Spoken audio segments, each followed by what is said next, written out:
David Cameron, I can fix EU problem.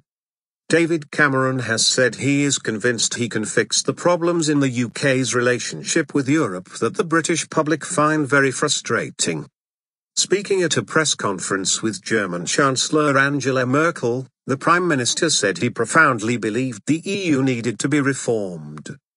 Mrs. Merkel said she wanted the UK in a strong and successful Europe. The two leaders also condemned the deadly shootings in Paris.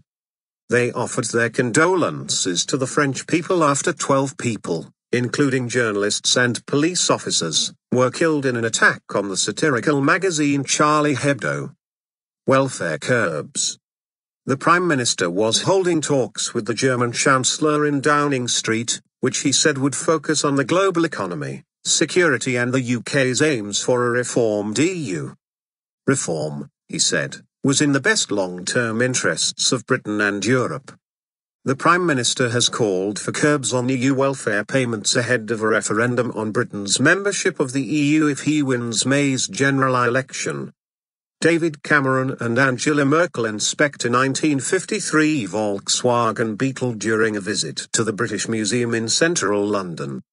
The two leaders toured an exhibition at the British Museum showcasing 600 years of German history. David Cameron and Angela Merkel entering the British Museum. The leaders' visit drew large crowds. Commenting on the UK's future in the EU, Mrs. Merkel said, "We would very much like to have the UK in a strong and successful Europe."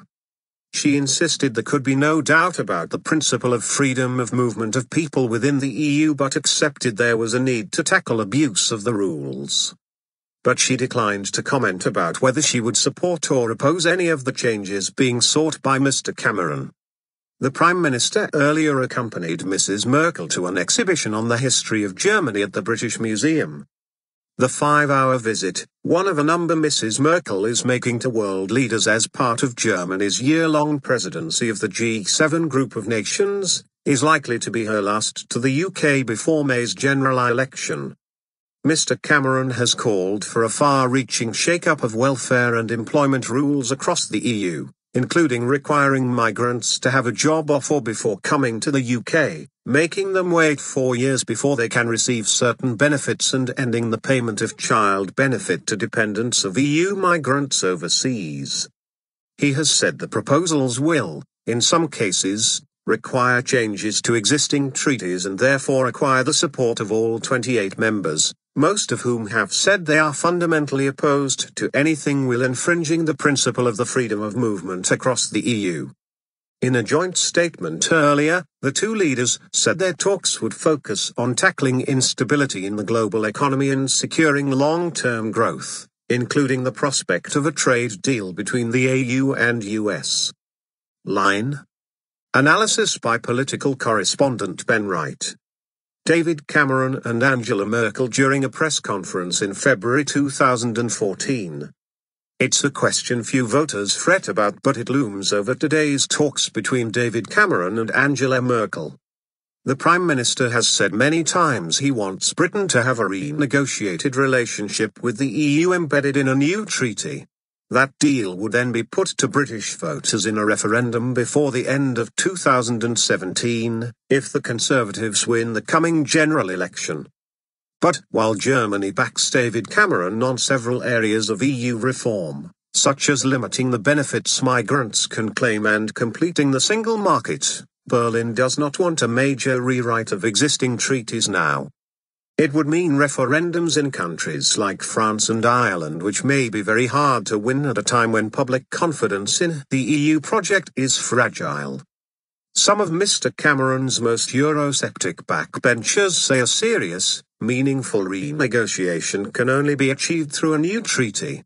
Others, like those in the Fresh Start group of Tory MPs, have suggested a reform package they say can be achieved within the existing treaties. Berlin is rather miffed. David Cameron is already talking about the need for a new treaty before his proposal has been put on the negotiating table. Either way, the Prime Minister's plans hinge on having the support of Europe's most powerful leader, which is why his talks with Chancellor Merkel matter.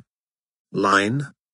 David McAllister, A member of Mrs. Merkel's governing CDU party, said Mr. Cameron and Mrs. Merkel shared the same views on a wide range of issues central to the EU's future, including growth, competitiveness, financial stability and free trade.